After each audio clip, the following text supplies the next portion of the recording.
corn soybeans are going to be harvesting their biggest crops. In the case of soybeans, the biggest ever. In soybeans, in the case of corn, last year was the largest ever. This year will be the second largest.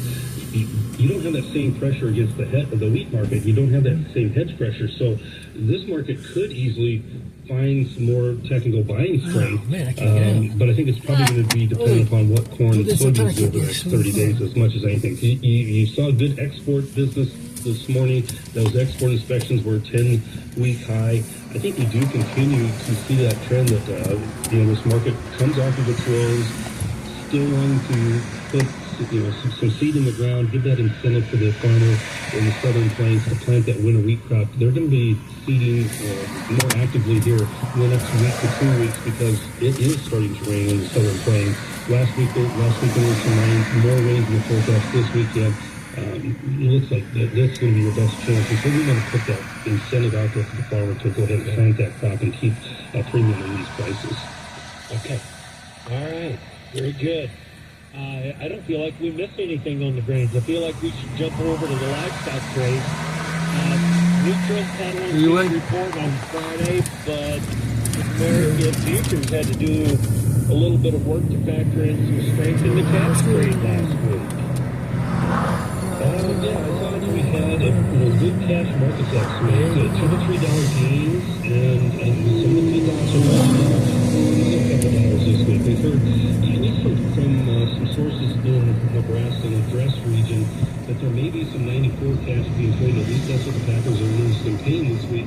But in other spots, they may be trying to kill or slow their kills a little bit just to try and focus on their lost margins. They do have a Canadian Packer market for the first time in a couple weeks after it's paid for last week's trade.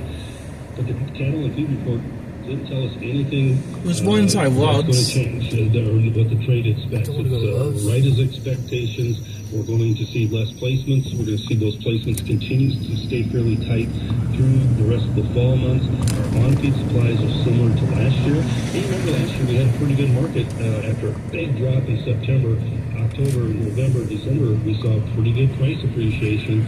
And I think we're kind of in that same pattern this year where we're going to see some decent movement as far as prices go back to the upside, but those cutout values struggling. That is the one difference from last year to this year, is that we're struggling with those cutout values, struggling to maintain some strength, and that's really what gets down to consumer demand. And if the consumer's willing to pay for the ground beef, and willing to pay for higher price loans of cuts here. Yeah, the heavyweight choices got back on. I'm trying to get over it. $300. Well, they were above $300. Truck went on diesel? Yeah, yes. Up $1.44 this morning on up to 301.63. But movement's down. I mean, it's just 37 lows.